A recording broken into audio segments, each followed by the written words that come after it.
Timeline, 5000 ans d'histoire, Richard Fremder. Autre témoignage. C'était du travail forcé. On n'était pas des employés. Si vous êtes un employé, vous êtes payé, on n'a rien eu. On était esclaves à la laverie de 7h du matin à 6h du soir. Et le jour où je suis parti, ils ne m'ont même pas donné un shilling, pas un shilling. Et ils disent blanchisserie. Moi, je peux vous dire que dans cette blanchisserie de l'ordre du Bon Pasteur à Cork, ils fabriquaient surtout de belles robes de mariée. Des robes de première communion, des nappes de lin irlandaises qui étaient expédiées à Harrods, à Londres. C'était donc des industries, pas des blanchisseries. En plus de ça, je vous passe les violences physiques, les violences psychologiques qui sont monnaie courante évidemment au sein de ces institutions. Les femmes ont été contraintes d'abandonner leur passé, je vous l'ai dit, dès leur entrée au couvent, mais même en rejetant leur passé, elles n'ont jamais été autorisées à l'oublier totalement. Les religieuses le leur rappellent, elles leur racontaient que si elles étaient ici, c'était parce qu'elles avaient péché, qu'elles ne pouvaient être honnêtes, elles ne pouvaient pas être pures justement comme elles l'espéraient, donc il fallait que jusqu'à la fin de leur jour, elles continuent d'expier leurs péchés, etc., etc. On leur rappelle continuellement, c'est du bourrage de crâne, du lavage de cerveau. Une ancienne orpheline rattachée à une des institutions, quand elle était enfant, évoque dans une interview en 2009, je cite, « Nous n'avions pas le droit de parler aux filles de la Madeleine, nous n'avions pas le droit de les regarder, aucun contact avec elles, on nous a fait croire qu'elles étaient très très mauvaises, qu'elles étaient des démons, des pécheresses. » Ces interdictions sont justifiées soit par la volonté de protéger les femmes des tentations extérieures, mais aussi les premières concernées ne les voient pas du même œil. Évidemment, vous pouvez vous en rendre compte et vous en douter. Le personnel religieux chargé de veiller aux soins et à la sécurité des résidents ignore les plaintes des jeunes filles. Elles sont infantilisées, humiliées, rabaissées, ostracisées. Leur personnalité est en train de changer peu à peu. Elle change. Elles deviennent rapidement apathiques. Elles se résignent finalement à obéir et à subir les maltraitances et le travail forcé. Les mauvais traitements infligés deviennent la norme au sein des institutions. Cet état passif, du coup, permet aux sœurs de soumettre les filles comme bon leur semble et de diriger les blanchisseries en toute impunité. Les sœurs sont tout bonnement tyranniques avec les filles internées. L'assurance de vivre dans un refuge bienveillant au final n'est qu'une illusion. Ces filles vivent tout simplement l'enfer entre les murs du couvent. Aucune objection n'est permise. À la moindre rébellion, une punition est immédiatement donnée, des gifles, des coups, des insultes. Les sœurs qui ont l'habitude de porter une ceinture de cuir à la taille vont parfois les utiliser pour les frapper. Une victime se souvient que certaines des religieuses étaient même très vicieuses, et je parle là de religieuses. Une autre survivante, dont on connaît le nom, Marina Gambold, a été placée dans une laverie par son prêtre local. Elle se rappelle avoir été forcée de manger par terre après avoir cassé une tasse et avoir été enfermée dehors dans le froid pour une infraction mineure. Je cite « Je travaillais à la laverie de 8h du matin à environ 6h du soir. J'étais affamée de faim. On m'a donné du pain et du goutte à goutte pour mon petit déjeuner. » C'est ce qu'elle déclare à la BBC. On est en 2013. Certaines tentent malgré tout de s'enfuir, de fuir l'enceinte de ces prisons, aux allures de couvent vues de l'extérieur.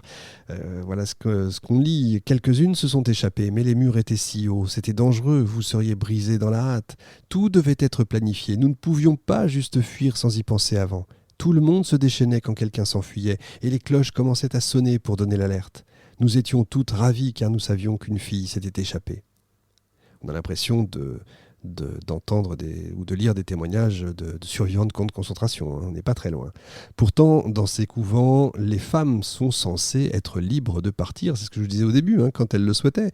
Pourquoi donc sont-elles contraintes de s'échapper ? En réalité, l'autorisation de sortir n'est qu'une théorie, évidemment. Les religieuses ont pris pour habitude de retenir les pensionnaires. Peut-être pour garantir leur rédemption, en les encourageant à rester dans les ordres. Surtout, à mon avis, la principale motivation est évidemment financière. Ces filles représentent, vous l'avez compris, de la main-d'œuvre gratuite. Et c'est bien sûr cette exploitation humaine que vivent les couvents de la Madeleine. D'où leur insistance, évidemment, pour les dissuader de partir. C'est évidemment le début de la fin dans ces cas-là. Et en plus, celles qui sortent dans ces cas-là peuvent parler, c'est ce qui s'est passé. Dans des institutions comme le Bon Pasteur, ces femmes facilement vaincues par les nombreuses manipulations et maltraitances, constitue un élément essentiel du système. Et c'est pas surprenant de voir dans les registres des couvents les pensionnaires retenus à vie dans les refuges. Le but des bons pasteurs n'est pas de les réinsérer du tout dans la société, comme a pu le dire explicitement une sœur, je cite, « Le plus grand nombre de nos enfants connaît le désir de retourner dans le monde. La pensée qu'ils seront une fois de plus exposés au danger de s'égarer est un chagrin pour une religieuse. Nous devons alors faire tous les efforts possibles pour les amener à rester dans l'asile que leur ouvre la divine providence, où ils sont assurés de la grâce d'une mort heureuse. Le départ d'un pénitent est en général un malheur. Il cause autant de chagrin que son arrivée a causé de la joie. » On a l'impression de quand même lire Miss Ratched, vous voyez, pour ceux qui ont vu Vol au-dessus d'un nid de coucou. C'est sympathique. L'interview d'Halideh Sunderland au foyer des Sœurs de la Miséricorde, Madeleine à Galway, en 1958, suggère que les femmes et les jeunes filles n'étaient pas libres de quitter les lieux. Donc je cite, parce qu'il nous faut des textes, il nous faut des contenus.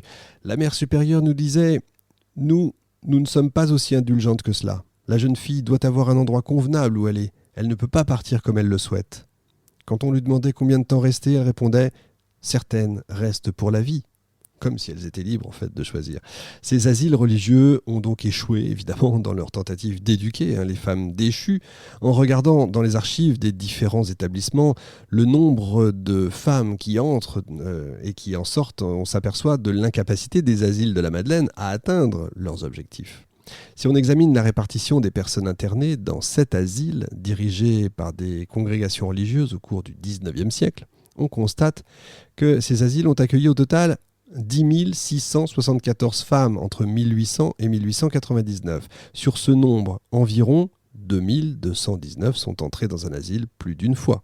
Il s'agit même d'une sous-estimation parce que tous les registres ne tiennent pas compte des récidives. La majorité des femmes qui sont entrées dans ces refuges l'ont fait volontairement, ou du moins n'ont pas été internées de force, soit environ 7110 femmes. Et un certain nombre d'entre elles y sont retournées, parfois jusqu'à 10 fois.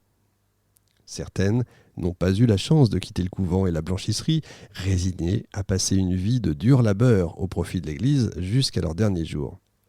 Alors il n'existe pas de chiffres précis sur les femmes qui sont mortes dans les institutions de la Madeleine. Seuls des cimetières, ou plus précisément des fosses communes, ont perduré. Timeline, 5000 ans d'histoire, Richard Fremder.